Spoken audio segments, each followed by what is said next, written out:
Hello friends, welcome to my YouTube channel. दोस्तों, आज हम इम्तिहान आईएएस का टेस्ट नंबर 5 करने वाले हैं और ये हमारा फुल लेंथ टेस्ट होगा। तो बिना किसी देरी के हम अपने क्वेश्चंस की तरफ बढ़ते हैं। हमारा आज का पहला सवाल है कि निम्नलिखित में से किसका उपयोग जो है चीनी की घोल की सांद्रता को मापने के लिए किया जाता है? तो इसका राइट आंसर है सैकरीमीटर। सैकरीमीटर एक ऐसा उपकरण है जो चीनी के घोल की सांद्रता को मापने में इस्तेमाल किया जाता है। दोस्तों, साइकोमीटर जो होता है यह वातावरण की सापेक्ष आर्द्रता को मापने के लिए उपयोग किया जाता है। सापेक्ष आर्द्रता। और विस्कोमीटर जो होता है दोस्तों, इसका इस्तेमाल किया जाता है द्रव की संयंत्रता को मापने के लिए। और आपका जो लैक्टोमीटर है, लैक्टोमीटर आपको सबको पता होगा कि दूध की घनत्व को मापकर दूध की शुद्धता को जांच किया जाता है। राइट, आगे बढ़ते हैं। तो लिखित में से किस राशि की इकाई जो है किलोग्राम मीटर स्क्वायर पर सेकंड स्क्वायर होता है? तो इसका आंसर है आपका ये दो राशियों का होता है दोस्तों, ए और सी दोनों का है। यानी कि ऊर्जा का भी और गर्मी की मात्रा मतलब आपका ऊष्मा, ठीक है ना? ऊर्जा और ऊष्मा दोनों का जो मात्रा होता है, दोनों का डायमेंशन होता है KG metre square second square होता है। और जो पावर होता है दोस्तों, पावर का होता है आपका किलोग्राम मीटर स्क्वायर सेकंड की पावर -3। और जो प्रेशर होता है, तनाव जो जिसको हम कहते हैं, ये केजी मीटर -1 यस -2 होता है। निम्नलिखित कथनों पर विचार करें और उनमें से सही कथन का चयन करें। तो इसका जो है आपका सही कथन ऑप्शन ए है। गुरुत्वाकर्षण त्वरण आप जानते हैं जिसको जी कहते हैं, कमान हमेशा पृथ्वी की सतह से ऊपर या नीचे जाने पर घटता है। 1 सेकंड पेंडुलम की समयावधि जो होता है, सेकंड पेंडुलम जिसको आप कहते हैं, उसकी समयावधि आपका 2 सेकंड होता है। और आपका जो ऊंचाई के साथ पलायन वेग घटता है, बढ़ता नहीं है। अगला है कि एक पेंडुलम की समयावधि गोले के द्रव्यमान पर निर्भर करती है। तो जो आपका समयावधि होता है लोलक का, आवर्तकाल, वो उसके द्रव्यमान पर निर्भर नहीं करता है। दोस्तों, यहाँ पर जो आपका स्टेटमेंट है, आपका जो ये स्टेटमेंट है दूसरा, 1 सेकंड पेंडुलम जो होता है उसकी समयावधि यानी कि टाइम पीरियड 2 सेकंड होता है, ये आपका सही है। इसीलिए आपका ऑप्शन क्या हो जाएगा? राइट आंसर आपका ई हो जाएगा। ठीक है ना? चलिए आगे बढ़ते हैं। जब कोई बाहरी बल लगाया जाता है तो कौन-सा बल जो है पदार्थ की समान स्थिति को फिर से शुरू करने की कोशिश करता है? तो आपको पता होगा कि ये टेंशन जो होता है, आपका तनाव। तो 4 का राइट आंसर हो जाएगा प्रतिबल, यानी कि रेस्टोरिंग फोर्स जिसको आप कहते हो। रेस्टोरिंग फोर्स इसको कहते हैं। किसी पदार्थ का आकार या जो बदलने के लिए उस पर बाह्य बल लगाने के दौरान प्रत्येक खंड पर विपरीत दिशा में और समान मात्रा का एक आंतरिक प्रतिक्रिया बल लगता है। इस बल पदार्थ ये जो बल होता है पदार्थ की समान स्थिति को फिर से शुरू करने की कोशिश करता है। इसे तनाव के रूप में जाना जाता है। रेस्टोरिंग फोर्स एक तरीके का ये प्रतिबल होता है। ऑप्शन सी राइट आंसर हो जाएगा। निम्नलिखित में से कौन सा कथन सत्य नहीं है? तो ध्यान दीजिएगा कि जो बैगनी किरण होती है वो सबसे कम परिक्षेपित होती है। ये गलत नहीं है। बैगनी किरण जो है ना सबसे ज़्यादा इसी का डेविएशन होता है। तो ये सही नहीं है। ऑप्शन बी राइट आंसर हो जाएगा। सबसे कम जो होता है वो लाल रंग जो होता है आपका डेविएशन सबसे कम होता है। रेड कलर का डेविएशन सबसे कम होता है। चलिए आगे बढ़ जाते हैं। तो संवहन द्वारा उष्मा का स्थानांतरण होता है। कौन सी उष्मा का स्थानांतरण होता है दोस्तों? गैसों और तरल पदार्थ का। राइट आंसर हो जाएगा आपका ऑप्शन सी। तो गैसों में और तरल पदार्थों में जो उष्मा का स्थानांतरण होता है वो by the method of convection होता है। अगला सवाल है कि ध्वनि की गति किस पर निर्भर करती है? माध्यम पर, तापमान पर, आर्द्रता पर या दबाव पर? तो दोस्तों, ध्वनि की गति जो होती है 1, 2, 3 दबाव छोड़ करके माध्यम पर, आर्द्रता पर और तापमान पर भी डिपेंड करती है। ऑप्शन डी इसका राइट आंसर हो जाएगा। ध्वनि की गति जो है गैस में बहुत धीमी गति से चलती है। ध्वनि एक तरल में गैस की तुलना में तेजी से चलती है और ठोसों में जो है ध्वनि की चाल जो है तो हमेशा सबसे ज़्यादा होती है। और तापमान बढ़ने के साथ ध्वनि की गति में भी वृद्धि होती है। अगर आप टेम्परेचर बढ़ाएँगे तो आपका साउंड की स्पीड में भी बढ़ोतरी होगी। और जो ह्यूमिडिटी वाली हवा होती है, में ध्वनि की गति शुष्क वायु की तुलना में अधिक होती है। यानी कि अगर कोई ह्यूमिड है एयर है, उसमें जो है हवा की गति ज़्यादा होगी विद रिस्पेक्ट टू आपका जो वार्म एयर है, वार्म और ड्राई एयर है। ध्वनि की गति दबाव से स्वतंत्र होती है अर्थात दबाव के बढ़ने या घटने से इसकी गति प्रभावित नहीं होगी। चलिए आगे बढ़ते हैं। तो आपका अगला सवाल हो जाएगा घरेलू सुरक्षा के लिए प्रयुक्त होने वाले फ्यूज तार में होता है। क्या होता है दोस्तों? तो फ्यूज तार उच्च प्रतिरोध और निम्न गलनांक होता है। तो उच्च प्रतिरोध और निम्न गलनांक, ऑप्शन ई राइट आंसर हो जाएगा। निम्नलिखित में से कौन सी सदिश राशि नहीं है? तो आपको पता होगा कि सही उत्तर हो जाएगा आपका विद्युत प्रवाह यानी कि इलेक्ट्रिक करंट। तो करंट में डायरेक्शन होता है लेकिन फिर भी ये आपका सदिश राशि यानी वेक्टर क्वांटिटी नहीं होती है। चलिए आगे बढ़ जाते हैं। निम्नलिखित में से कौन सा भौतिक परिवर्तन का उदाहरण है? तो भौतिक परिवर्तन ऐसा परिवर्तन होता है कि परिवर्तन हो जाने के बाद उसके गुण जनरली नहीं बदलते हैं या फिर उसको हम आसानी से वापस पहले वाले अवस्था में ला सकते हैं। तो आप देखिए चीनी को पानी में घोलना एक भौतिक परिवर्तन है और पास्ता को नरम करने के लिए उबालना, तो आप इसको क्या करिए, आप उबालने के बाद सुखा दीजिए तो फिर पहले से जैसा हो जाएगा। आपका ऑप्शन ई राइट आंसर हो जाएगा। चलिए आगे बढ़ते हैं। तो जब हम आधुनिक आवर्त सारणी में ऊपर से नीचे की ओर जाते हैं तो क्या होता है? आवर्त सारणी में जब आप ऊपर से नीचे आते हो तो आयोनिक त्रिज्या यानी आयोनिक रेडियस जो है वो आपकी बढ़ती है। तो इसमें से देख लीजिए कौन-सा होगा, आयोनिक त्रिज्या बढ़ जाती है। ऑप्शन सी राइट आंसर हो जाएगा। जब हम आधुनिक आवर्त सारणी में ऊपर से नीचे की ओर जाते हैं तो परमाणु आकार, परमाणु त्रिज्या और आयोनिक त्रिज्या में वृद्धि होती है। लेकिन जब हम ऊपर से नीचे की ओर आते हैं तो आपका मेल्टिंग पॉइंट और आपका ऑक्सीकरण की प्रवृत्ति यानी ऑक्सीडेशन और ऑक्साइड की अम्लता यानी कि आपका एसिडिटी ऑफ ऑक्साइड और इलेक्ट्रोनेगेटिविटी ये घटती है। इतनी चीज़ें घटती हैं और क्या-क्या बढ़ती हैं? तो ऊपर से नीचे आने पर तब परमाणु का आकार बढ़ता है, परमाणु की त्रिज्या बढ़ती है और आयोनिक त्रिज्या बढ़ती है। निम्नलिखित में से कौन से सही सुमेलित नहीं है? तो राइट आंसर है आपका सी। काँसा जो होता है तांबा और जिंक का नहीं बल्कि तांबा और टीन का होता है आपका दोस्तों। आप याद रखेंगे काँसा, तांबा और टीन का होता है। पीतल, तांबा और जस्ता का होता है, बाकी अन्य सभी सुमेलित हैं। आपका राइट आंसर सी है। किसी तत्व को गंधक यानी कि बर्निंग स्टोन के नाम से जाना जाता है। तो किस तत्व को जाना जाता है दोस्तों? इसका राइट आंसर हो जाएगा, पता होगा आपको कि सल्फर को गंधक के नाम से भी जाना जाता है। ऑप्शन ए राइट आंसर हो जाएगा। और इसका जो पुराना नाम है उसको ब्रिमस्टोन भी कहते हैं। याद रखेंगे कि सल्फर का जो पुराना नाम है उसको ब्रिमस्टोन भी कहा जाता है, जिसका अर्थ होता है जला हुआ पत्थर या जलता हुआ पत्थर। शुद्ध गंधक की कोई गंध नहीं होती है। आप ये भी बात याद रखेंगे। कपड़ों पर जंग हटाने के लिए किस अम्ल का उपयोग किया जा सकता है? तो जनरली हम लोग नींबू का रस रगड़ते हैं, आपको याद होगा। तो नींबू में कौन-सा अम्ल पाया जाता है? तो आप याद रखिए ऑक्सैलिक एसिड इस्तेमाल किया जाता है जनरली। ऑक्सैलिक एसिड कपड़ों में जंग को हटाने के लिए इस्तेमाल करते हैं। टार्टरिक एसिड, लैक्टिक एसिड और एसिटिक एसिड और मैलिक एसिड खाने योग्य एसिड है। कपड़ों पर लगे जंग हटाने के लिए ऑक्सैलिक एसिड का उपयोग किया जाता है। ऑक्सैलिक एसिड जो होता है दोस्तों, ये होता है H2C2O4। इसका जो आपका मॉलिक्यूलर परमाणु संरचना होती है H2C2O4 होता है। जो बादाम, चॉकलेट, केले, रूबम, जो अजमोद, चाय, बियर, पालक आदि सामान्य पदार्थों में स्वाभाविक रूप से उच्च स्तर पर होता है। सबसे अधिक इस्तेमाल किया जाने वाला जंग हटाने वाला रसायन फास्फोरिक एसिड है। तो अगर आपसे पूछा जाए अगर इसमें फास्फोरिक एसिड रहता तो भी हम उसका आंसर वो देते, क्योंकि सबसे ज़्यादा जो जंग हटाने के लिए इस्तेमाल किया जाता है वो फास्फोरिक एसिड का इस्तेमाल किया जाता है और उसके बाद ऑक्सैलिक एसिड का। चलिए आगे बढ़ जाते हैं। तो ऑटोमोबाइल के रेडिएटर्स में प्रयुक्त एंटीफ्रीज पानी का मिश्रण होता है। किसका-किसका मिश्रण होता है दोस्तों? ये होता है आपका मिथाइल एल्कोहल और पानी का। और मिथाइल एल्कोहल इसमें 40% होता है और पानी आपका 60% होता है।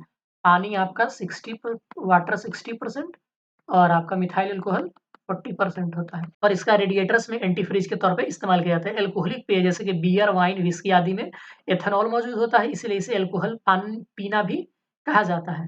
मिथाइल अल्कोहल, एथिल अल्कोहल के मिश्रण को मिथाइलेटेड स्पिरिट या डीनेचुरेटेड स्पिरिट के नाम से भी जाना जाता है और ये बहुत ही जहरीला होता है। आपने सुना होगा जहरीली शराब, तो जहरीली शराब में कुछ और नहीं है, मेथिल अल्कोहल या मिथाइल अल्कोहल ही मिला होता है। आतिशबाजी में उत्पन्न होने वाले निम्नलिखित रंगों और यौगिकों का सही मिलान करिए। जो आपका स्ट्रोंशियम कार्बोनेट होता है, ये इसकी वजह से लाल होता है, ठीक है ना? और कैल्शियम आपका कैल्शियम क्लोराइड की वजह से नारंगी होता है। आप देख लीजिए कैल्शियम क्लोराइड की वजह से नारंगी आतिशबाजी होती है।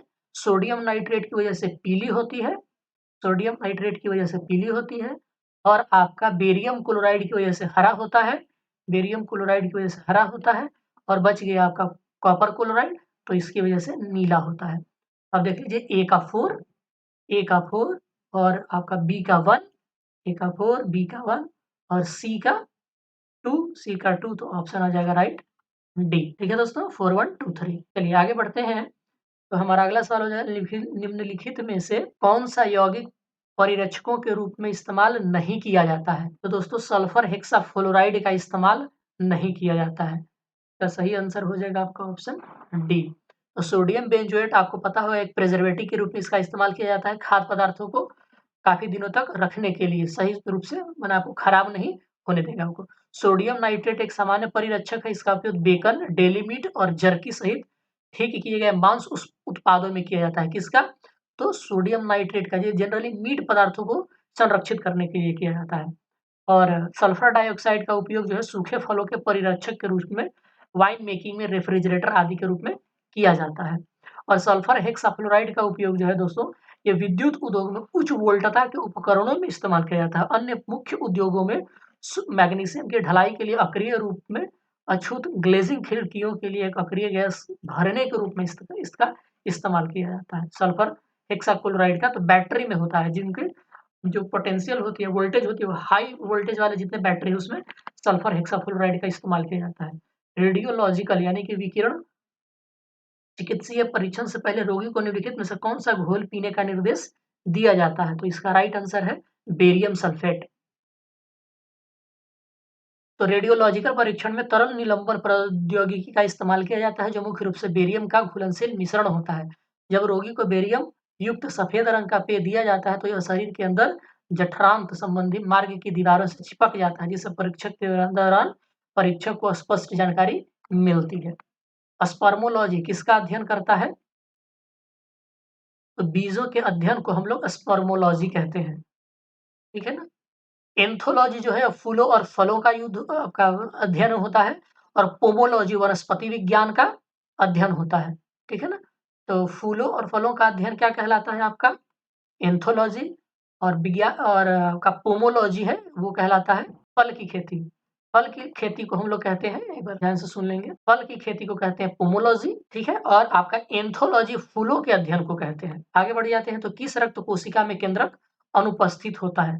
तो आपको सबको पता होगा कि लाल रक्त कोशिकाओं में आपका जो न्यूक्लियस होता है वो नहीं होता है, तो आरबीसी को हम एरिथ्रोसाइट भी कहते हैं।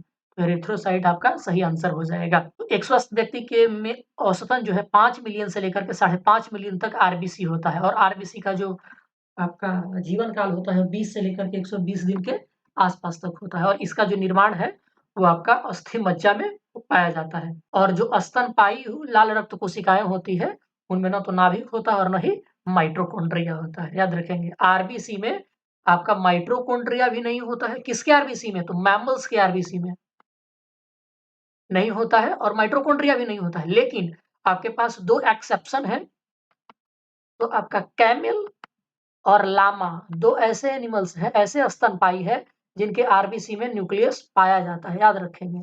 ये कैमल और लामा 2 ऐसे मैमल्स हैं जिनके आरबीसी में आपका न्यूक्लियस पाया जाता है, अन्यथा ऐसे किसी भी आपके आरबीसी में न्यूक्लियस नहीं पाया जाता है। आनुवांशिक सूचनाओं का वहन अणुओं की लंबी श्रृंखला के द्वारा किया जाता है। इनको हम क्या कहते हैं? तो इनको न्यूक्लियोटाइड्स कहते हैं। ऑप्शन डी सही आंसर हो जाएगा। तो आनुवांशिक जानकारी अणुओं की लंबी श्रृंखलाओं के द्वारा ली जाती है, जिनको हम न्यूक्लियोटाइड्स कहते हैं। डीएनए का प्रत्येक अणु जो होता है जीसी और एटी बेस के पेयर के बीच जीटी और एसी, गुआनिन थायमिन के साथ और एडेनोसिन साइटोकाइनिन के साथ ये आपका बॉन्ड बनाते हैं। हाइड्रोजन बॉन्ड के द्वारा आपको न्यूक्लियोटाइड 2 पूरक किस्में एक बना करके डबल हेलिक्स संरचना बनाते हैं ये, ठीक है ना? गुआनिन, आपका थायमिन और एडेनिन साइटोकाइन। निम्नलिखित में से कौन-सा हार्मोन तनाव से मुकाबला करने में मददगार माना जाता है? तो दोस्तों, आपको पता होगा कि एड्रेनलिन शरीर को तनाव में समायोजित करने में मदद करता है, और दूसरा है जो आपका सेरोटोनिन। जब आपकी इसकी मात्रा अगर आपका शरीर में पर्याप्त होती है, तो आपको तनाव के स्तर से कम रखता है। तो इसके 2 आपका आंसर हो जाएगा एड्रेनलिन और serotonin, option E right answer हो जाएगा। चलिए आगे बढ़ते हैं।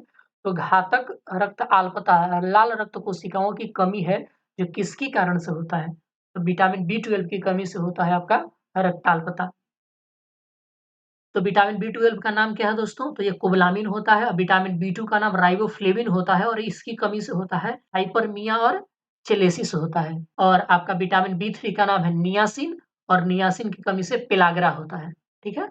विटामिन बी3 की कमी से क्या होता है? तो पेलाग्रा होता है, और विटामिन बी3 का क्या नाम रासायनिक नाम है? तो आपका नियासिन नाम है।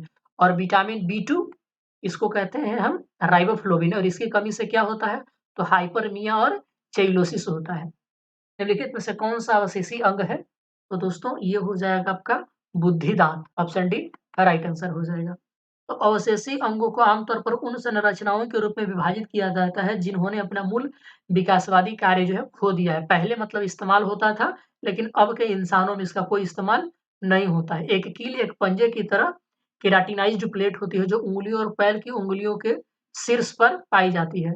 उन युक्तियों की सुरक्षा के लिए जिम्मेदार होते हैं। मनुष्यों में समान अवशेषी अंग कान की मांसपेशी है, टेलबोन है और बुद्धिदा। अगला है कि मानव शरीर में निम्नलिखित में से किस अंग में ग्लूकोज ग्लाइकोजेन के रूप में संग्रहित होता है? तो आपको पता होगा कि ग्लाइकोजेन के रूप में ये यकृत और मांसपेशियों में आपका संग्रहित होता है। तो अब ए और बी दोनों सही है, राइट आंसर ई हो जाएगा। देखिए, जब भी आपके शरीर को ऊर्जा की ज़रूरत पड़ती है तो वो इस ग्लूकोज़ को जो कि यकृत में और मांसपेशियों में जमा हुआ है, इसको तोड़ करके फिर आपको ग्लाइकोजेन में बदलता है और वहाँ से वो एनर्जी प्राप्त करता है। साँप के ज़हर के खिलाफ एंटीवेनम में क्या होता है?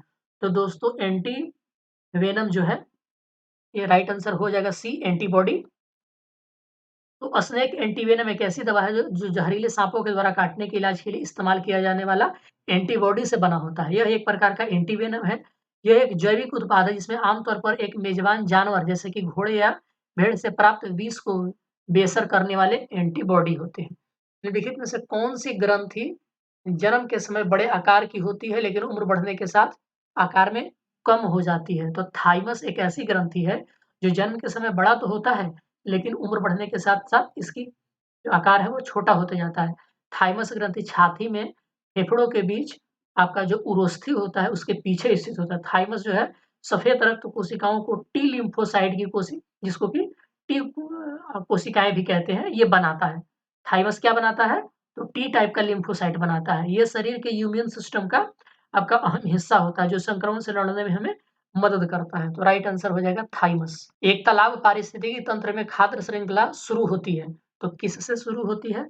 तो फाइटोप्लैंक्टन से शुरू होती है। आपको पता होगा कि तालाब में जो प्राइमरी प्रोड्यूसर होता है, वो फाइटोप्लैंक्टन होता है। देखिए, खाद्य जो तालाब की खाद्य श्रृंखला होती है, तालाब में पौधे के छोटे शाक-भक्षियों द्वारा खाए जाने से शुरू होती है और उसको फिर छोटे जीव खाते हैं और छोटे जीवों को बड़ी मछलियाँ खाती हैं। निम्नलिखित में से किस सेट में जीवाणु रोग शामिल है?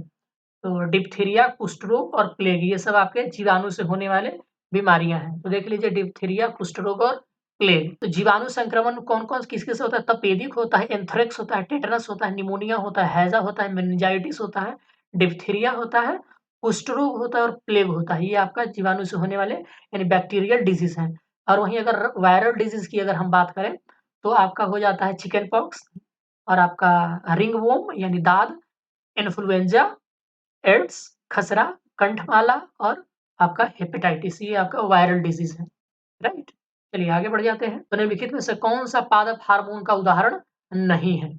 देखिए दोस्तों, फ्लोरिजेंस वो भी होता है, साइटोकाइनिन भी होता है, जिबरेलिन्स होता है, तो सी नहीं होता है। ज़ैंथोमोनास आपका पादप हार्मोन्स नहीं है। तो ज़ैंथोमोनास सेट्री एक तरीके का बैक्टीरिया है। इसकी उत्पत्ति चीन में हुई थी। इसे नींबू के फलों में साइट्रस कैंकर नामक रोग हो जाता है। पादप हार्मोन के उदाहरण है ऑक्सिन, एब्सिसिक एसिड, एथिलीन। आलू का बैक्टीरियोसिस, कपास की काली भूजा, धान का झुलसा रोग एवं गेहूं का चोकर रोग, ये सब क्या है? तो बैक्टीरियल डिजीज है जो पादपों में होते हैं। केंद्रीय आर्थिक सर्वेक्षण 2021-22 के अनुसार विश्व में सबसे बड़ा वन क्षेत्र वाले देशों में भारत का स्थान कौन सा है? तो इसका राइट आंसर हो जाएगा आपका ये 10वां स्थान है। ऑप्शन बी इसका राइट आंसर है। ठीक है दोस्तों, चलिए। तो 2010 से 20 के दौरान क्षेत्र में वृद्धि के मामले में भारत का स्थान तीसरा था। 2020 में भारत के कुल भौगोलिक क्षेत्र का लगभग 24% जो है जगह वो वनों से आच्छादित रहा, जो विश्व के कुल प्रतिशत का केवल 2% है। ठीक है ना? पीएम गति शक्ति को बढ़ावा देने वाले कारकों में निम्न में से कौन शामिल नहीं है? ये 2022 में पूछा गया था दोस्तों। तो आपका शिक्षा और स्वास्थ्य नहीं है। राइट आंसर सी हो जाएगा। तो पीएम गति शक्ति में 7 कारक हैं, जैसे सड़क, रेल मार्ग, हवाई मार्ग, विमानपत्तन, माल परिवहन, जलमार्ग और लॉजिस्टिक संरचना। आगे बढ़ते हैं। तो द्वितीय पंचवर्षीय योजना में इस्पात संयंत्र की स्थापना में सहयोग देने वाले देशों पर विचार करिए। तो इसका राइट आंसर हो जाएगा सी, 1 और 3। तो दुर्गापुर इस्पात संयंत्र पश्चिम बंगाल में है, जो ब्रिटेन के सहयोग से बना था, ये तो राइट है। राउरकेला इस्पात संयंत्र जर्मनी के सहयोग से बना था, ये आपका गलत है, ये फ्रांस नहीं आपका जर्मनी था। और भिलाई इस्पात संयंत्र जो है वो सोवियत रूस के सहयोग से बनाया गया था। स्वतंत्र भारत में सर्वप्रथम कितने रुपए का नोट जारी किया गया था? तो दोस्तों, स्वतंत्र भारत में सबसे पहले 1949 ईस्वी में 1 रुपए का नोट जारी किया गया था। इस नोट पर सारनाथ का अशोक स्तंभ अंकित हुआ करता था। इसके बाद नोट में कई बदलाव हुए और उसपे बाद में फिर गेटवे ऑफ इंडिया, बृहदेश्वर के चित्र भी छापे गए थे। 1953 में भारत सरकार द्वारा जो नोट छापा गया था, उस पर हिंदी भाषा में भी लिखा गया था। इन नोटों के जारी होने के दशकों बाद 1996 और 2005 5 में कब? 1996 और 2005 में। तो 1996 की जो श्रृंखला है, वहाँ से गांधी जी की फ़ोटो पर आने शुरू हुए। इसके बाद रुपए की नकल को रोकने के इसमें कई सारे सिक्योरिटी फीचर्स भी डाले गए, ठीक है? तो आज की अगर हम बात करें तो कौन-कौन से नोट चलन में हैं? तो 5, 10, 20, 50, 100, 500 और 2000 के नोट चलन में हैं। भारत में राष्ट्रीय आय की वैज्ञानिक गणना श्रेय किसे दिया जाता है? तो दोस्तों ये जाता है प्रोफेसर BKRV राव को। आपका बी सही आंसर हो जाएगा। भारत में राष्ट्रीय आय का अनुमान सर्वप्रथम दादा भाई नौरोजी ने 1868 ईस्वी में लगाया था। सबसे पहले दादा भाई नौरोजी ने अपने पुस्तक poverty and British rule in India में राष्ट्रीय आय की गणना की थी। भारत में राष्ट्रीय आय की वैज्ञानिक गणना का श्रेय प्रोफेसर BRK राव को दिया जाता है। इन्होंने राष्ट्रीय आय के अनुमान के लिए उत्पादन गणना प्रणाली और आय गणना प्रणाली के सम्मिश्रण का प्रयोग किया। किसका याद रखेंगे? तो उत्पादन यानी कि प्रोडक्शन प्लस इनकम, इन दोनों का इस्तेमाल किया था ये भारत के राष्ट्रीय आय को निकालने में। इसका अनुमान सबसे अधिक विश्वसनीय माना जाता है। इन्होंने राष्ट्रीय आय का आकलन अपनी पुस्तक national income in British India में प्रस्तुत किया है। तो बिहार सरकार ने 2021-22 के लिए शिक्षा के लिए अपने कुल व्यय का कितना प्रतिशत आवंटित किया है? तो पता होगा कि ये 19% किया था, लेकिन अब दोस्तों बढ़ा करके 25% किया गया है, आप याद रखेंगे। हालाँकि 2021-22 में तो है किया गया है, लेकिन सरकार ने कहा है कि अब हम बढ़ा करके 25% कर देंगे। इस बात को भी आप ध्यान रखेंगे। वित्त आयोग की सिफारिशों के अनुसार 2021-26 की अवधि के लिए केंद्रीय करों के विभाज्य पूल में बिहार की हिस्सेदारी कितनी प्रतिशत होगी? तो इसका जो सही आंसर है वो 4.12% होगी। तो 2021 से 26 अवधि के लिए 15वें वित्त आयोग की रिपोर्ट 1 फरवरी 2021 को जारी गई थी और इसमें जो है विभाज्य पूल में राज्यों की हिस्सेदारी 43% करने की सिफारिश की गई है और इस पूल में बिहार की हिस्सेदारी जो है वो 4.12% है। ठीक है? इसका मतलब ये है कि अगर केंद्र सरकार राज्यों को ₹100 देती है, तो उसमें से 4.12 रुपया बिहार को मिलेगा। चलिए आगे बढ़ते हैं, तो 7 निश्चय 2 के प्रमुख योजनाओं में कौन-कौन शामिल है? तो आपके सब के सब शामिल हैं, 1, 2, 3, 4 आपका सही है। तो देख लीजिए, तो आपका पॉलिटेक्निक एवं औद्योगिक प्रशिक्षण संस्थान और दोस्तों एक और बात बता दूँ यहाँ पर कि कितने रुपए अगर जारी किए गए हैं, तो 4,771 करोड़ रुपए जारी किए गए हैं। 4,671 करोड़ रुपए जारी किए गए हैं। ठीक है? चलिए आगे बढ़ जाते हैं। तो ई-कुबेर क्या है? ई-कुबेर भारतीय रिजर्व की कोर बैंकिंग सुविधा है। आपका राइट आंसर हो जाएगा ऑप्शन ए, भारतीय रिजर्व बैंक की कोर बैंकिंग सुविधा है ये। तो ई जो है यह देश भर में पोर्टल आधारित सेवाओं का उपयोग कर सुरक्षित तरीके से कहीं भी किसी भी वक्त खाते का विकेंद्रीकृत पहुंच के साथ प्रत्येक बैंक के लिए एकल चालू खाता का प्रावधान करता है। सरकारी घाटे को कम करने के संदर्भ में निम्नलिखित कथनों पर विचार करिए।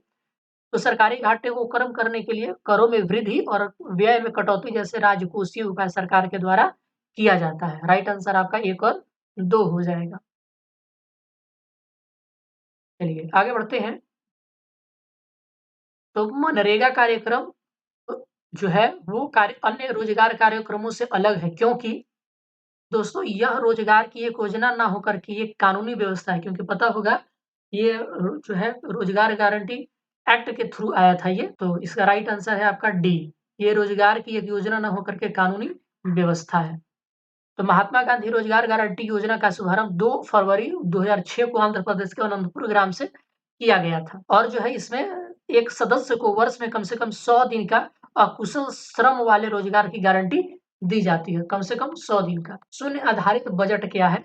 तो दोस्तों हर बार नए सिरे से बजट को तैयार करना शून्य आधारित बजट कहलाता है। राइट आंसर हो जाएगा आपका सी। तो इसमें पुराने व्यय के आधार पर नए व्यय का निर्धारण नहीं किया था, बल्कि प्रत्येक कार्य हेतु नए बिंदु से नीति निर्धारित किया जाता है। इस बजट को सूर्यास्त बजट भी कहा जाता है। याद रखेंगे, शून्य आधारित बजट को हम लोग सूर्यास्त बजट भी कहते हैं। भारत में कृषि आय पर कर लगाया जा सकता है, तो किसके द्वारा लगाया जा सकता है? तो राज्य सरकारों के द्वारा लगाया जा सकता है, क्योंकि आपको पता होना चाहिए कि जो एग्रीकल्चरल है वो स्टेट लिस्ट में आता है। भारत में निम्न राज्यों में उच्च से निम्न जनसंख्या घनत्व 2011 की जनगणना के अनुसार का सही क्रम क्या है? आपको बढ़ते से घटते क्रम की ओर ले जाना है। तो बिहार, पंजाब, झारखंड और उत्तराखंड। आप देख लीजिए, बिहार, पंजाब, झारखंड और Uttarakhand, option C right answer हो जाएगा। तो बिहार में कितना है? तो 1106 है। और आपका पंजाब में कितना है? तो 551 है। झारखंड में कितना है? तो 414 है। और उत्तराखंड में कितना है? तो 189 है। अटल नवप्रवर्तन मिशन किसके अंतर्गत स्थापित किया गया है? तो ये नीति आयोग के अंतर्गत स्थापित किया गया है। ये अत्यंत लोकप्रिय कार्यक्रम है जिसका उद्देश्य देश भर के विश्वविद्यालयों में अटल टिंकरिंग प्रयोगशालाओं का चयन किया जाना है।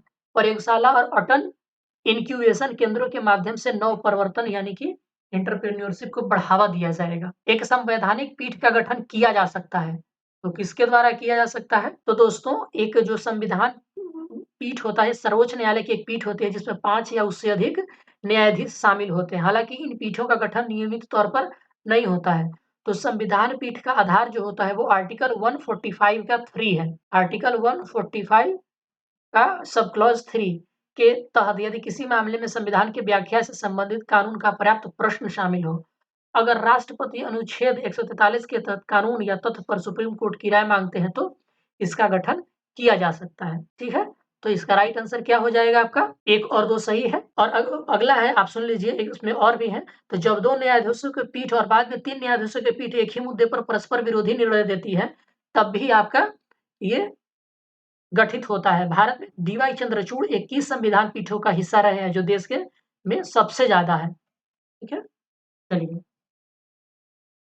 तो तीनों सही है दोस्तों और ऐसा कोई ऑप्शन नहीं है, तो इसीलिए राइट आंसर ई हो जाएगा। ये तीनों सही है। चलिए आगे बढ़ जाते हैं। तो निम्नलिखित में से संविधान के किस उपबंध को संसद के साधारण बहुमत द्वारा संशोधित किया जा सकता है?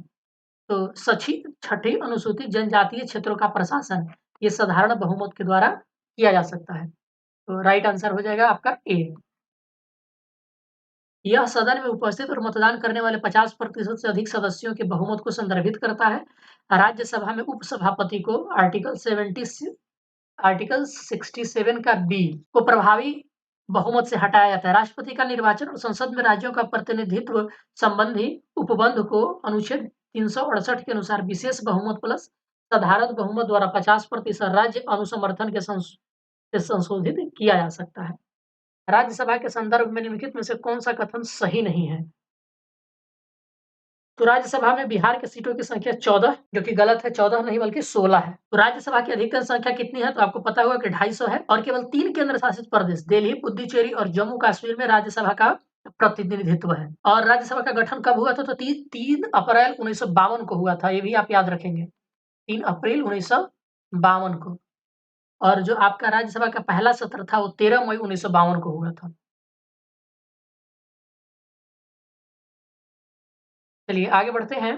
तो राष्ट्रपति के चुनाव के लिए प्रस्तावकों एवं अनुमोदकों की कम से कम कितनी संख्या होनी चाहिए? तो 50 प्रस्तावक और 50 अनुमोदक होने चाहिए। आपका राइट आंसर हो जाएगा बी। प्रस्ताव और समर्थन राज्य और राष्ट्रीय स्तर के निर्वाचक मंडल के कुछ सदस्यों में से कोई भी हो सकते हैं। 50 प्रस्तावकों और अनुमोदकों को सुरक्षित करने के नियम जो है ये 1974 में लाया गया था। इस बात को भी आप याद रखेंगे। मौलिक अधिकार एवं राज्य के नीति निर्देशक तत्व के मध्य सर्वप्रथम सर्वोच्चता का प्रश्न किस वाद में उठा था? किस केस में ये झंझट खड़ा हुआ था? तो चंपकम दोराई राजन बनाम स्टेट ऑफ मद्रास जो कि 1951 में हुआ था, उसमें सबसे पहले आपका मौलिक अधिकार यानी कि फंडामेंटल राइट और डीपीएसपी में ये आपका मुद्दा उठाया गया था। चलिए नया और इसमें आपका न्यायालय ने बाद में चल के ये कहा था कि मौलिक अधिकार प्राथमिक है और नीति निर्देशक तत्व सहायक रूप में है। तो मौलिक अधिकार जो है ये प्रिवेल करता है डीपीएसपी के ऊपर। अनुच्छेद 350 ख के तहत भाषाई अल्पसंख्यक वर्गों के लिए एक विशेष अधिकारी की नियुक्ति कौन करता है? तो इसका सही उत्तर हो जाएगा आपका राष्ट्रपति। तो 1956 के 7वें संविधान संशोधन अधिनियम 1956 आपका 7th कॉन्स्टिट्यूशनल अमेंडमेंट एक्ट के भाग 17वें में अनुच्छेद 350 का ख जोड़ा गया था। इसके अंतर्गत भाषाई अल्पसंख्यक वर्गों के लिए एक विशेष अधिकारी की नियुक्ति राष्ट्रपति करता है। ठीक है, चलिए आगे बढ़ जाते हैं। संविधान सभा को हिंदुओं का निकाय किसने कहा था? तो ये कहा था लॉर्ड विस्काउंट ने। आलोचकों के विभिन्न आधारों पर संविधान सभा की आलोचना की जाती है। तो लॉर्ड विस्काउंट ने संविधान सभा को हिंदुओं का निकाय कहा था और ग्रैनविले ऑस्टिन ने संविधान सभा पर टिप्पणी की है कि संविधान सभा अनिवार्य रूप से देश में एक पक्षीय निकाय थी।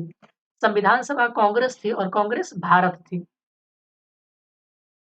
नीति निर्देशक तत्व के किस अनुच्छेद में यह वर्णित है कि राज्य अपनी नीति का संचालन इस प्रकार करे कि धन और उत्पादन साधनों का अहितकारी संकेंद्रण न हो, यानी कि जो आपका सेंट्रलाइजेशन ऑफ मनी है ये नहीं होना चाहिए।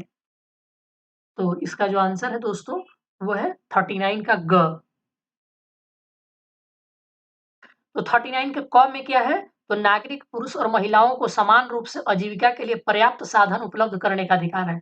39 के ख में क्या है, तो समुदाय के भौतिक संसाधनों का स्वामित्व और नियंत्रण इस प्रकार हो कि जिससे सामूहिक हित का सर्वोत्तम रूप से साधन हो। और 39 के ग में आर्थिक संचालन का जो है आर्थिक प्रणाली का संचालन इस प्रकार हो कि धन और उत्पादन के साधनों पर आपका एकाधिकार न हो जाए। और 39 के घ में है पुरुषों और महिलाओं दोनों के लिए समान काम के लिए समान वेतन। ठीक है दोस्तों, तो ये रहा आपका सब। निम्नलिखित में से किस समिति ने उम्मीदवार को 2 से अधिक निर्वाचन क्षेत्रों से चुनाव लड़ने की अनुमति नहीं दी जाने की सिफारिश की थी? तो राइट आंसर है दिनेश गोस्वामी समिति ने, और ये प्रीवियस ईयर का पूछा हुआ इस क्वेश्चन से। दिनेश गोस्वामी कमेटी जो कि 1990 में बनी थी, और इसने यह भी सुझाव दिया था कि एक उम्मीदवार 2 से अधिक निर्वाचन क्षेत्रों में चुनाव लड़ने की अनुमति नहीं दिया जाना चाहिए। तो चुनाव प्रणाली को महत्व देने के लिए और कौन-कौन सी समितियां बनी थी दोस्तों? तो तारकुंडे समिति बनी थी, दिनेश गोस्वामी समिति बनी थी और इंद्रजीत गुप्त समिति बनाई गई थी। तो ये सब आपका भारत में चुनाव प्रणाली को सुधार करने के लिए बनाया गया था, याद रखेंगे। कौन-कौन? तो गोस्वामी कमेटी, तारकुंडे कमेटी और इंद्रजीत गुप्त कमेटी।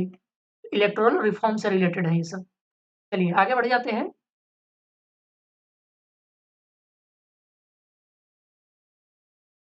तो अगला है कि लोकसभा चुनाव में कोई प्रत्यक्ष प्रत्याशी अपनी जमानत खो देता है यदि उसे वोट प्राप्त न हो सके। कितना? तो वैध मतों का अगर 1/6 वोट प्राप्त नहीं होता है तो वो अपना जमानत खो देता है। ये प्रीवियस ईयर पूछा गया क्वेश्चन है दोस्तों। यानी कि अगर परसेंट में अगर बात करें तो 16.66% आपका वोट आना चाहिए। अगला है कि किस अनुच्छेद के तहत संसद को नागरिकता के संबंध में कानून बनाने का अधिकार अधिकार प्रदान किया गया है। तो अनुच्छेद 11 जो है संसद को नागरिकता के अधिकरण, ग्रहण और समाप्ति और नागरिकता से संबंधित किसी भी अन्य मामले से संबंधित कोई भी प्रावधान करने का अधिकार प्रदान करता है। इसमें आंसर ई हो जाएगा। कौन सा कहता है अनुच्छेद? आर्टिकल आपका 11 करता है। इस बात को याद रखेंगे। राज्य के महाधिवक्ता के बारे में निम्नलिखित में से कौन सा कथन जो है वो आपका सही है? दोस्तों इसमें से केवल 1 और 3 सही है, 2 आपका सही नहीं है। तो अनुच्छेद जो है 243 के झ में पंचायत का सॉरी क्षमा करिएगा, तो भारतीय संविधान का अनुच्छेद 165 राज्य के महाधिवक्ता की व्यवस्था की गई है। इसकी नियुक्ति राज्य के राज्यपाल के द्वारा की जाती है। महाधिवक्ता राज्य का सर्वोच्च कानून अधिकारी होता है। यदि वह उच्च न्यायालय के न्यायाधीश के रूप में नियुक्त होने के योग्य है तो वह व्यक्ति महाधिवक्ता बनने के योग्य होता है। आर्टिकल 165 याद रखेंगे आप, ये एडवोकेट जनरल से रिलेटेड है। संविधान के द्वारा महाधिवक्ता के कार्यकाल को निश्चित नहीं किया गया, उसके वेतन भत्तों का निर्धारण राज्यपाल के द्वारा किया जाता है। ठीक है, ये आपका सही नहीं। चलिए आगे बढ़ते हैं। भारतीय संविधान का अनुच्छेद जो है 243 के झ यानी कि 243 का आई किससे संबंधित है? तो ये पंचायतों के वित्तीय पुनर्विलोकन हेतु वित्त आयोग के गठन से रिलेटेड है।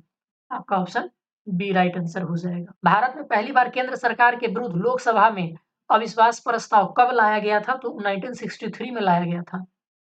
जब लोकसभा में किसी विपक्षी पार्टी को लगता है कि सरकार के पास बहुमत नहीं है या सदन में सरकार विश्वास खो चुकी है तो वह अविश्वास प्रस्ताव लाती है। भारतीय संसद के इतिहास में पहली बार अगस्त 1963 में जेबी कृपलानी ने अविश्वास प्रस्ताव रखा था। तब तत्कालीन प्रधानमंत्री जवाहरलाल नेहरू की सरकार के खिलाफ रखे गए इस प्रस्ताव में पक्ष में केवल आपका 62 वोट पड़े थे। सोच लीजिए दोस्तों, जेबी कृपलानी लाए थे और जवाहरलाल नेहरू की सरकार थी तो उसमें सिर्फ सरकार को 62 वोट पड़े थे और विरोध में 347 वोट पड़ा था। स्वतंत्र भारत के प्रथम वित्त मंत्री निम्नलिखित में से कौन थे? तो आर के शनमुखम शेट्टी थे आपके, ये वित्त मंत्री थे। तो वित्त आयोग का जो गठन होता है दोस्तों वो अनुच्छेद 280 के तहत किया जाता है, याद रखेंगे। जो आपका फाइनेंस कमीशन होता है उसका गठन आर्टिकल 280 के तहत किया जाता है।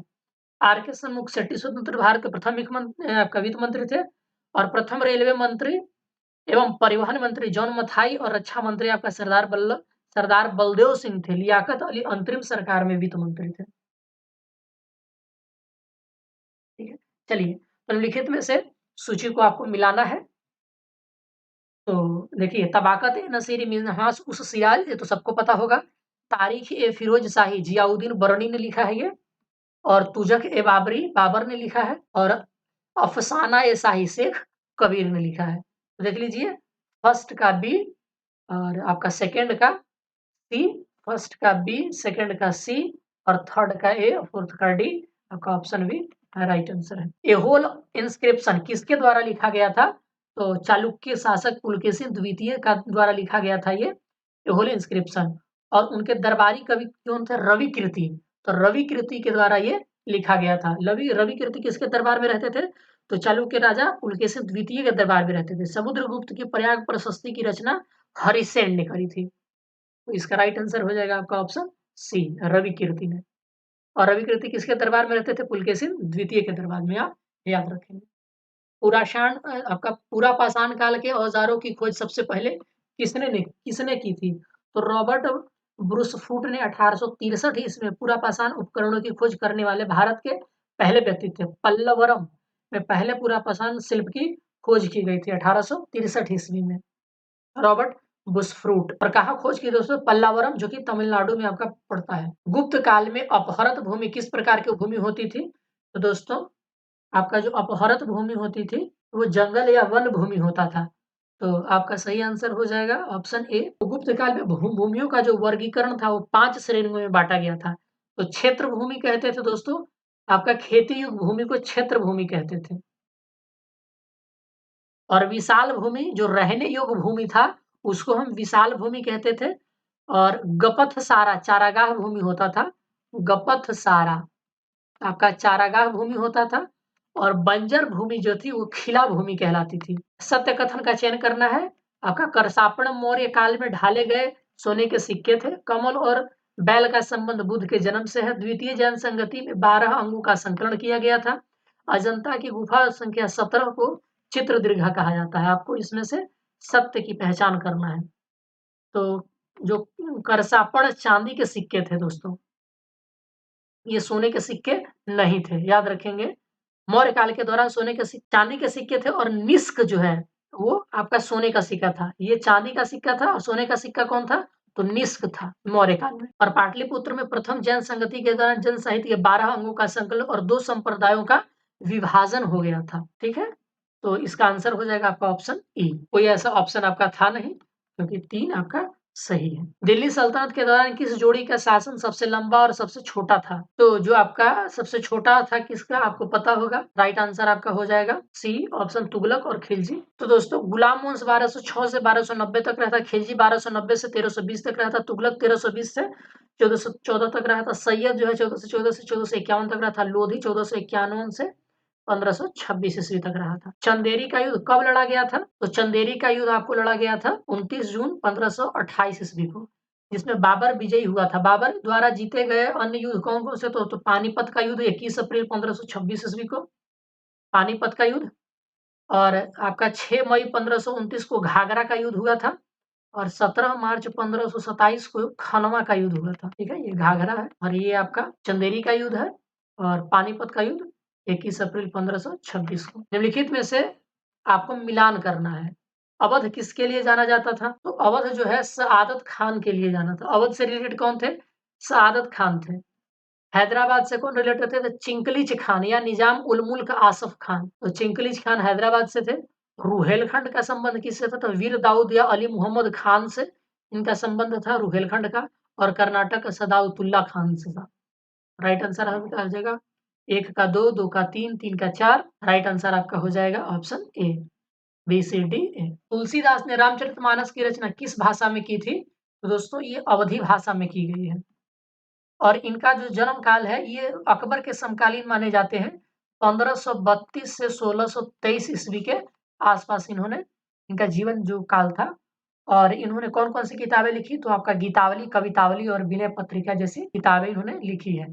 शाहजहाँ के पुत्रों ने कौन-सा युद्ध उत्तराधिकार के लिए नहीं लड़ा था? तो देखिए दोस्तों, आपको बता दे रहे हैं कि समूहगढ़ का जो युद्ध है वो मुराद और औरंगजेब बनाम दारा शिकोह के बीच लड़ा गया था। और खजुआ की लड़ाई जो था अंग्रेज बनाम शाह शुजा के बीच लड़ा गया था। और जो धर्मत की लड़ाई थी वो दोस्तों मुराद और औरंगजेब बनाम शाही सेना के बीच लड़ा गया था। और बहादुरपुर की लड़ाई जो थी वो मुगल सेना बनाम शाह शुजा के बीच लड़ा गया था। इस तरीके से ऑप्शन क्या हो जाता है? ऑप्शन ए राइट आंसर हो जाता है, 1 से अधिक।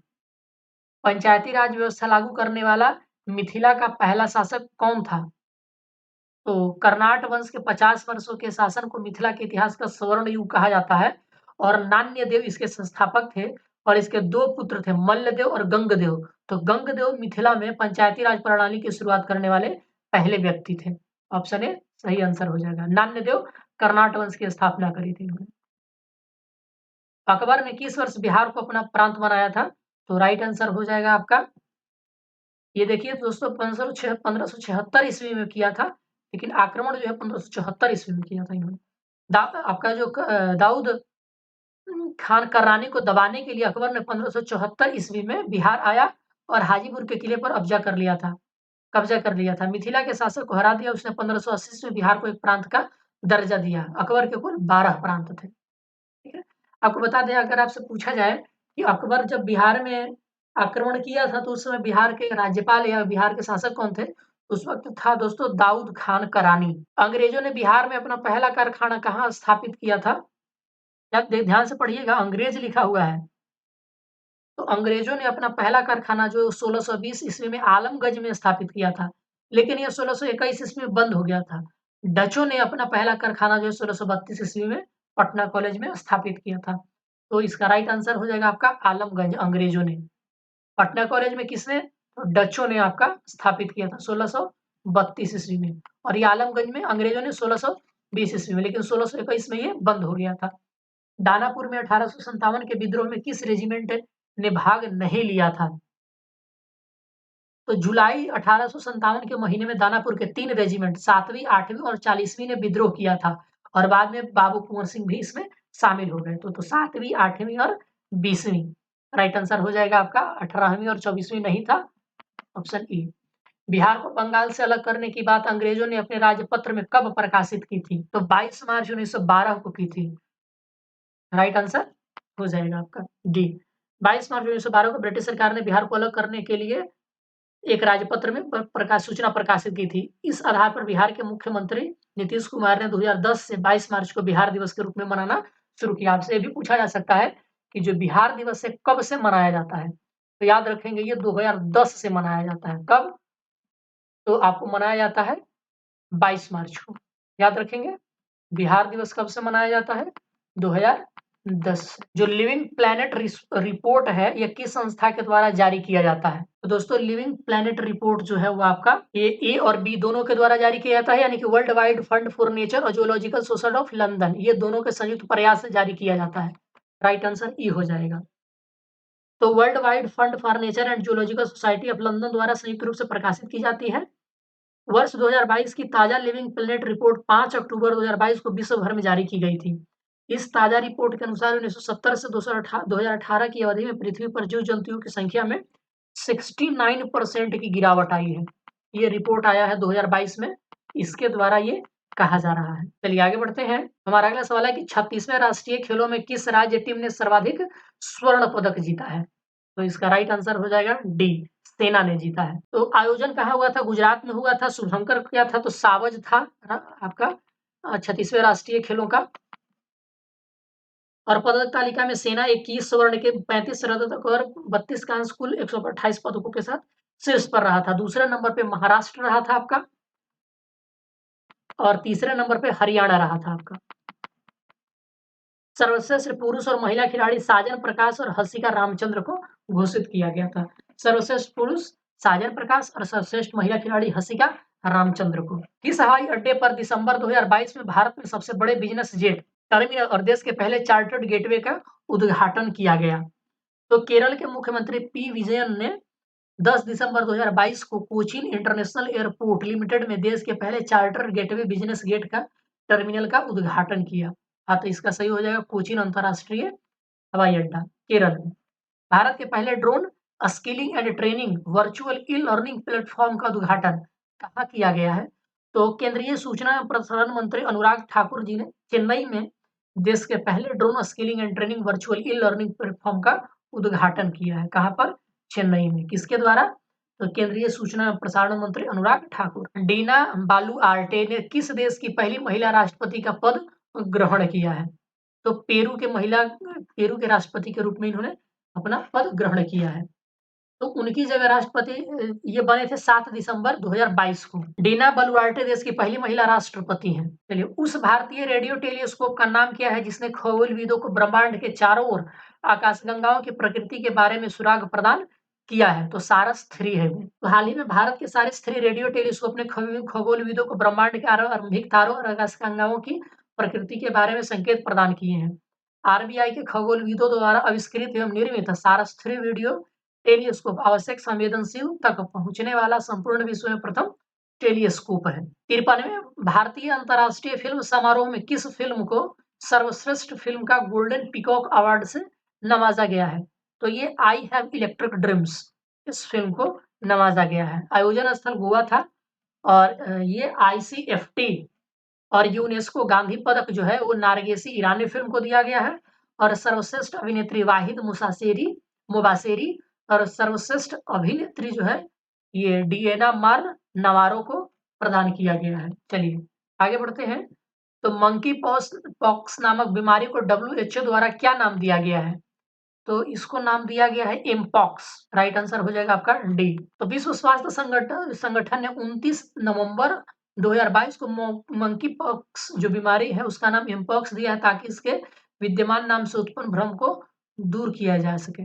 डेनमार्क में 1958 में एक शोध में बंदरों में फैली इस बीमारी को मंकी पॉक्स नाम दिया गया था। बाद में यह बीमारी पशुओं और मानवों में फैलने लगी। विश्व का पहला बौद्ध विश्वविद्यालय कहाँ पर स्थापित किया जा रहा है? तो दोस्तों ये स्थापित किया जा रहा है सबरूम में और ये पड़ता है त्रिपुरा राज्य के सबरूम में। मनुबंगल में विश्व के पहले बुद्ध विश्वविद्यालय की नींव रखी गई है और इसमें विश्व बुद्धिस्ट पोप एसोसिएशन के मुखिया साक्य गसन ने 29 नवंबर 2022 को इसकी स्थापना या शिलान्यास रखा था। सबरूम ये आपका कहाँ पड़ता है?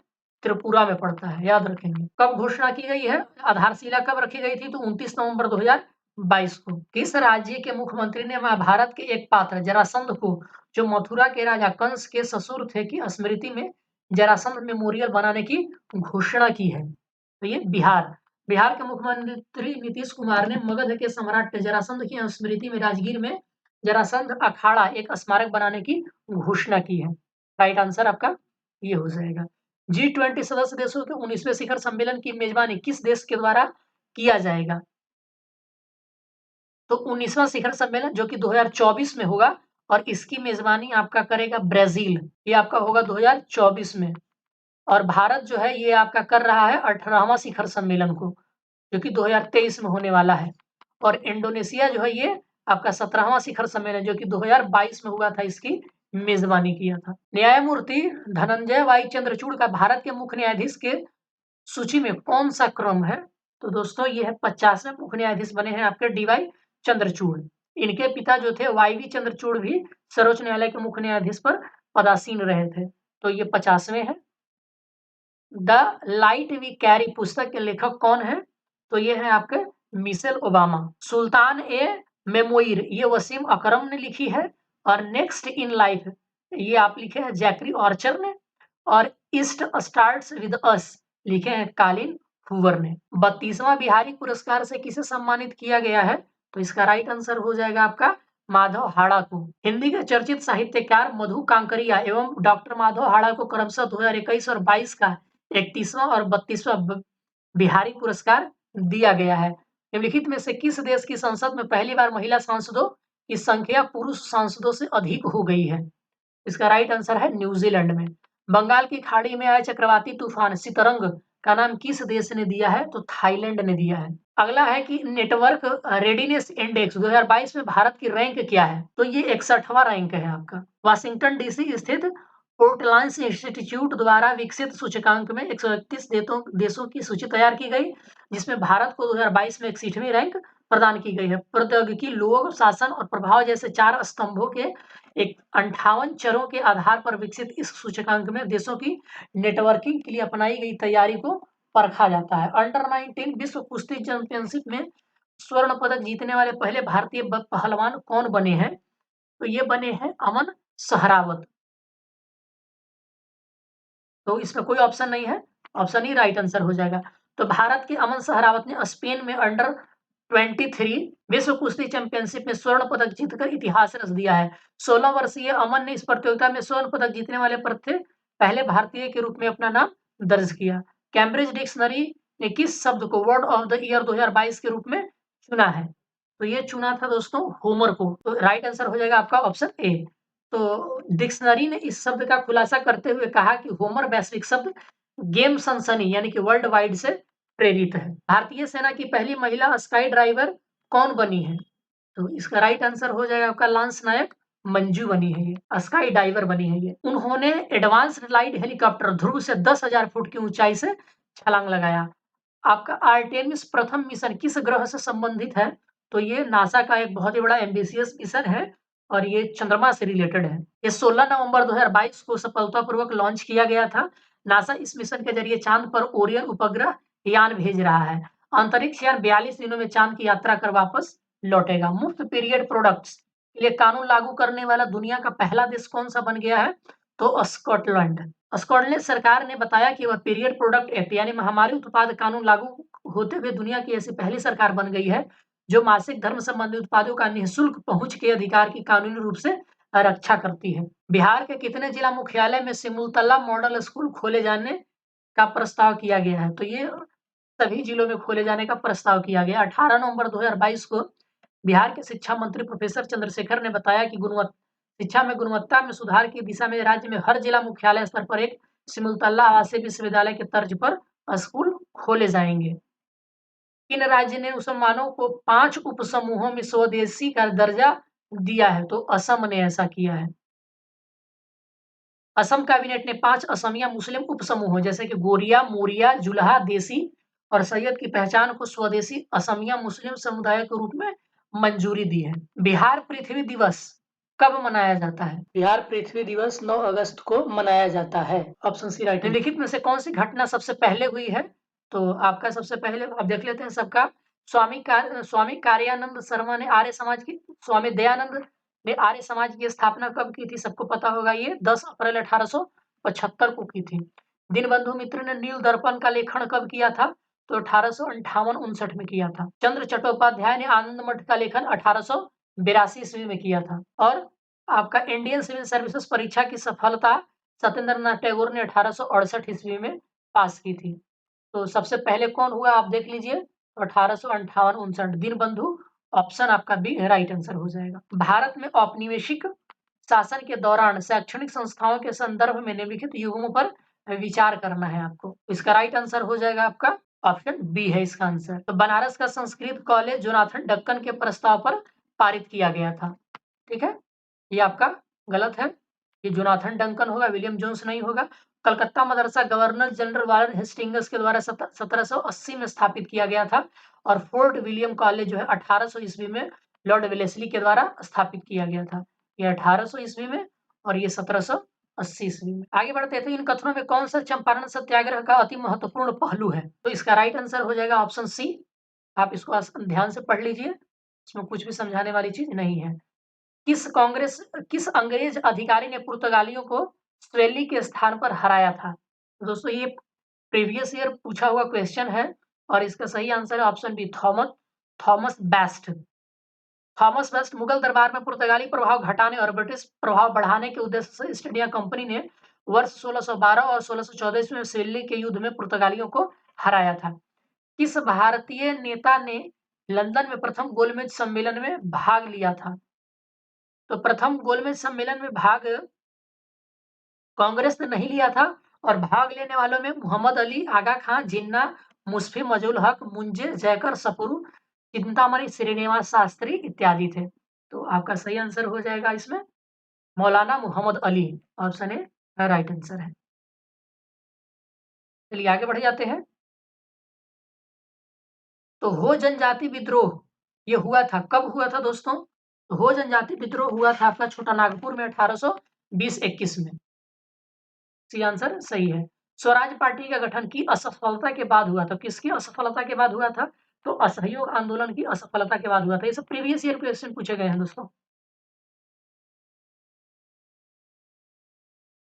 आगे बढ़ते हैं तो निम्नलिखित में से कौन नरमपंथियों में शामिल नहीं थे? तो आपको पता होगा कि बाल गंगाधर तिलक नहीं थे। ये सब प्रीवियस ईयर क्वेश्चन पूछे हुए हैं। भारत के विभाजन का बाल्कन प्लान उपज, ये किसके मस्तिष्क का उपज था? तो दोस्तों ये था आपका, ये माउंटबेटन का उपज था। 24 मार्च और 6 मई 1947 के बीच भारतीय नेताओं के साथ 133 साक्षात्कारों की तीव्र श्रृंखला के बाद माउंटबेटन ने तय किया कि कैबिनेट मिशन की रूपरेखा अव्यवहारिक हो चुकी है। तब उन्होंने एक वैकल्पिक योजना बनाई जिसको बाल्कन प्लान के नाम से जाना जाता है। ऑप्शन सी राइट आंसर हो जाएगा। 1927 की बटलर कमेटी का उद्देश्य क्या था? तो राइट आंसर आपका डी है, भारत सरकार और देशी राज्यों के मध्य संबंधों को सुधारना। तो 1927 में भारतीय राज्य समिति ने सर हरकोट बटलर की अध्यक्षता में एक समिति नियुक्त किया था जिसमें रियासतों के राजकुमारों की सर्वोच्च शक्तियां और उनके बीच के संबंधों की जांच और स्पष्टीकरण के लिए बटलर कमेटी के रूप में एक कमेटी का गठन किया था। इस समिति ने 16 राज्यों का दौरा और विश्लेषण किया और 1929 ईस्वी में अपनी रिपोर्ट सौंपी थी। अगला है, आपको मिलान करना है सूची 1 और सूची 2 को। तो कुका विद्रोह 1872 में हुआ था, वर्ली विद्रोह 1945 में हुआ था, सांथाल विद्रोह सबको पता होगा 1855-56 में हुआ था, और तिभागा विद्रोह जो हुआ था 1946 ईस्वी में हुआ था। ठीक है, इसका आंसर हो जाएगा ये सी। चलिए आगे बढ़ते हैं। तो आर्थिक तौर पर 19वीं शताब्दी में भारत और अंग्रेज शासन का एक परिणाम था। क्या परिणाम था? राइट आंसर सी हो जाएगा, भारतीय कृषि का वाणिज्यीकरण। अगला है कि हरार आंदोलन के बारे में लिखित में से कौन सा कथन सत्य है? तो इसका सत्य कथन बी है। 1, 2, 3 चौथा नहीं है। तो 1906 में बंगाल की राष्ट्रवादी मुसलमानों के द्वारा इस आंदोलन को प्रारंभ किया गया था। इस आंदोलन का लक्ष्य मुसलमानों की राष्ट्रीय आंदोलन में सहभागिता को प्रोत्साहित करना और ब्रिटिश राज के प्रति स्वामी भक्त की भावना को पैदा करना था। इस आंदोलन का नेतृत्व मौलाना अली हकीम अजमल खान, मौलाना जफर अली खान, हसन इमाम और नजरुल हक के द्वारा किया गया था। टॉल्स्टॉय फार्म का संबंध निम्नलिखित में से किस नेता से है? तो इसका सही उत्तर है आपका महात्मा गांधी से है। निम्नलिखित क्रांतिकारियों में से किसको प्रसिद्ध काकोरी कांड के षड्यंत्र में फांसी की सजा दी गई है? तो दोस्तों इसमें राम प्रसाद बिस्मिल, अशफाकुल्ला खां, रोशन सिंह और राजेंद्र लाहिड़ी को दिया गया है। तो राइट आंसर आपका हो जाएगा ऑप्शन ए, यानी कि राम प्रसाद बिस्मिल, राजेंद्र लाहिड़ी, अशफाकुल्ला खां, भगत सिंह को नहीं दिया गया। तो 3 थे, राम प्रसाद बिस्मिल, अशफाकुल्ला खां, रोशन सिंह और राजेंद्र लाहिड़ी। तो ये हो जाएगा आपका 1, 2, 3 और 5। 1, 2, 3, 5 देखिए कहीं भी नहीं है, ऑप्शन ई राइट आंसर हो जाएगा। भगत सिंह नहीं थे दोस्तों, याद रखें। बिहार के किस क्रांतिकारी नेता ने 14 अप्रैल 1929 को प्रथम नौजवान दिवस मनाने का ऐलान किया था? तो राम सुभग सिंह थे। पटना में ईस्ट इंडिया कंपनी के प्रमुख के रूप में 1964 में पहली नियुक्ति किसकी की गई थी? पहली बार पटना में अंग्रेजी ईस्ट इंडिया कंपनी के प्रमुख के तौर पर 1664 ईस्वी में जब चरनौक की नियुक्ति की गई थी, 1664 ईस्वी में। 1857 की क्रांति के दौरान बिहार का एक प्रमुख क्षेत्र अप्रभावित रहा था। कौन अप्रभावित रहा था दोस्तों? तो ये भागलपुर का क्षेत्र जो है अप्रभावित, भागलपुर मुंगेर का जो एरिया था ये अप्रभावी रहा था। भारत छोड़ो आंदोलन के दौरान पटना से प्रकाशित किस समाचार पत्र का प्रकाशन नहीं हुआ था? तो पटना से प्रकाशित राष्ट्रवाणी, सर्चलाइट और इंडियन नेशन का प्रकाशन नहीं हुआ था। तो इसका सही आंसर क्या हो जाएगा? ऑप्शन सी 1, 2, 3 राष्ट्रवाणी, सर्चलाइट और इंडियन नेशन। आगे बढ़ जाते हैं। तो बिहार में वर्ष 1921 में प्रिंस ऑफ वेल्स के आगमन के समारोह का बहिष्कार का नेतृत्व किसके द्वारा किया गया था? तो ये सरला देवी के द्वारा किया गया था 1921 ईस्वी में। ये प्रीवियस ईयर क्वेश्चन है दोस्तों। भारत का सर्वाधिक दक्षिणी बिंदु अंडमान निकोबार द्वीप समूह किस द्वीप पर स्थित है? तो इसका राइट आंसर हो जाएगा आपका ऑप्शन डी, वृहत निकोबार पर स्थित है। तो सर्वाधिक दक्षिणी बिंदु जो इंदिरा पॉइंट है यह ग्रेट निकोबार पर स्थित है। इसका नाम पहले पिगमिलियन पॉइंट हुआ करता था। यह भूमध्य सागर से आपका 876 किलोमीटर दूर है। इस द्वीप पर रहने वाला निकोबारी जनजाति का संबंध जो है यह मंगोल प्रजाति से है। भारत का सर्वाधिक उत्तरी बिंदु जो है इंदिरा कॉल जम्मू कश्मीर राज्य में स्थित है।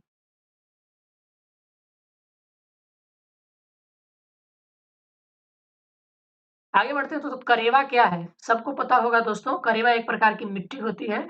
यह कश्मीर हिमालय में पाया जाता है और यह चिकनी मिट्टी और दूसरे पदार्थों का हिमोड़ पर मोटी परत के रूप में जमा होता है। यह केसर की खेती के लिए बहुत प्रसिद्ध है। भारत में काली मिट्टी का मुख्य किस पठार पर स्थित है? काली मिट्टी का क्षेत्र किस पठार पर स्थित है? तो दक्कन का पठार महाराष्ट्र राज्य में स्थित है और यही जो है आपका काली मिट्टी के लिए बड़ा फेमस है। ये ज्वालामुखी बेसाल्ट चट्टानों से बना हुआ है। इस पठार का पूर्वी भाग जो है विदर्भ कहलाता है। चिनाब सिंधु का सबसे बड़ी सहायक नदी है, यह किन 2 नदियों के मिलने से बनी है? तो चिनाब सिंधु की सबसे बड़ी सहायक नदी है, चंद्रा और भागा नामक 2 नदियों के मिलने से बनी है। राइट आंसर आपका ए है। ये दोनों केलांग के निकट तंडी में मिलते हैं। ये दोनों नदियाँ हिमाचल प्रदेश में हिमालय के हिममंडित चोटियों से निकलती है। चिनाब की कुल लंबाई जो है वो 1180 किलोमीटर है। प्रायद्वीपीय भारत के पूर्वी तटों पर अक्टूबर-नवंबर महीने में वर्ष की सर्वाधिक वर्षा होती है। इस ऋतु की व्यापक वर्षा का संबंध निम्न में से किससे होता है? तो इसका राइट आंसर है ऑप्शन सी, चक्रवाती तूफान का। भारत वन स्थिति रिपोर्ट 2021 के अनुसार भारत में वन प्रतिशत है। तो 1% कितना है दोस्तों भारत में? ये 1% पूछ रहा है। वनावरण जो है यानी कि फॉरेस्ट कवर 21.71% है। अगर टोटल पूछता तो वो 24.7 के आसपास है दोस्तों, याद रखेंगे। रानीपुर टाइगर रिजर्व किस राज्य में स्थित है? तो इसका सही आंसर है आपका ये रानीपुर टाइगर रिजर्व उत्तर प्रदेश में स्थित है। इसे 2022 में जो है ये टाइगर रिजर्व का दर्जा दिया गया है और देश का 53वां ये आपका और उत्तर प्रदेश का 4था टाइगर रिजर्व है। 2011 की जनगणना रिपोर्ट के अनुसार सर्वाधिक साक्षरता वाले राज्यों का क्रम बढ़ते क्रम में सही रूप से मिलान करिए आप। तो केरल, मिजोरम, गोवा, त्रिपुरा और हिमाचल प्रदेश। बढ़ते क्रम में पूछा है तो आप हिमाचल प्रदेश, उसके बाद क्या आ जाएगा त्रिपुरा, उसके बाद गोवा, उसके बाद मिजोरम। हिमाचल प्रदेश, त्रिपुरा, गोवा और मिजोरम। ऑप्शन ए सही आंसर हो जाएगा। गिरना परियोजना किस राज्य में स्थित है? तो गिरना परियोजना जो है वो गिरना परियोजना गिरना नदी पर है। इसके अलावा महाराष्ट्र में स्थित अन्य परियोजनाएं जो है कोयना परियोजना, भीमा परियोजना और पूर्णा परियोजना है। और ये कहाँ पर? ये महाराष्ट्र में है। निम्नलिखित में से बेमेल का आपको चयन करना है। तो जूट के रेशे को सोने का रेशा भी कहा जाता है और भारत में जूट का पहला कारखाना जो है ये कोलकाता के समीप रिसरा में खोला गया था। राइट आंसर है आपका सी, जूट दरभंगा नहीं है ये। दस्त-ए-लूट मरुस्थल किस देश में स्थित है? तो ये ईरान में स्थित है। तकला मकान मरुस्थल जो है सिकियांग प्रांत चीन में स्थित है और सोमाली मरुस्थल सोमालिया में स्थित है। चलिए आगे बढ़ जाते हैं। तो इनसेलबर्ग किस प्रक्रिया के द्वारा निर्मित भू आकृति होती है? तो इनसेलबर्ग जो होता है दोस्तों ये हवा के अपरदन द्वारा निर्मित भू आकृति होती है।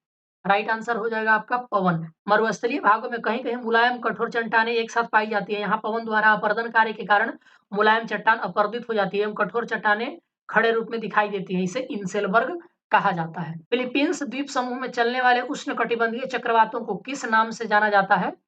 तो ये जाना जाता है बागियों के नाम से। शीतकाल में रूस तथा मध्यवर्ती एशिया में चलने वाले हिमयुक्त बुरान कहते हैं उसको।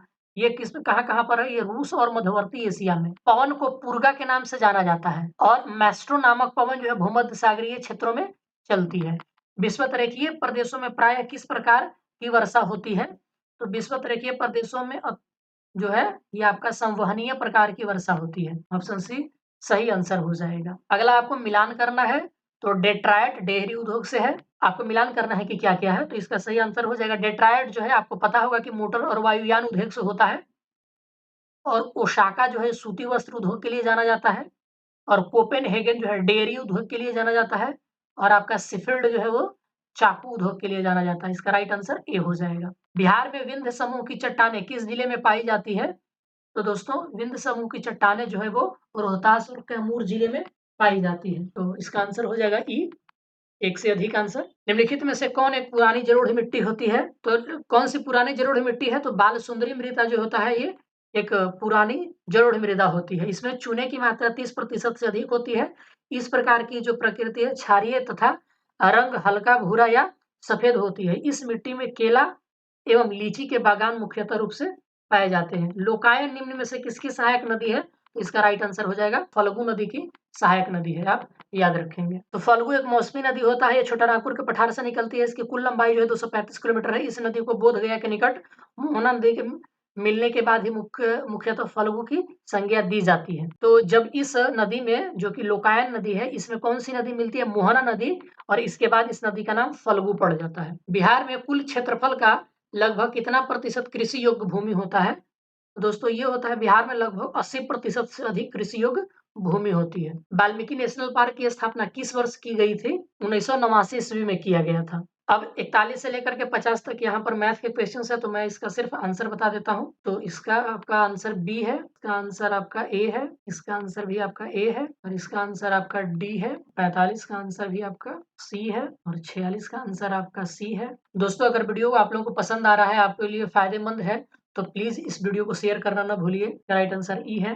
वैसे मैं आपको आंसर बता देता हूँ कि x बराबर 3 और 7 आंसर है, 2 वैल्यूज आएंगी। 148 का सी आंसर है और 149 का आपका आंसर बी है और 150 का आंसर आपका ए है। दोस्तों, अगर ये वीडियो पसंद आ रहा हो तो प्लीज लाइक करिए, शेयर करिए और कुछ सुझाव दीजिए और प्लीज कमेंट करना ना भूलिए। आपका कमेंट हमें आगे इस तरह के वीडियो बनाने के लिए प्रेरित करता है। और वीडियो देखने के लिए आप सबका बहुत बहुत शुक्रिया। मिलते हैं नेक्स्ट वीडियो में, तब तक के लिए आप सबका बहुत बहुत धन्यवाद।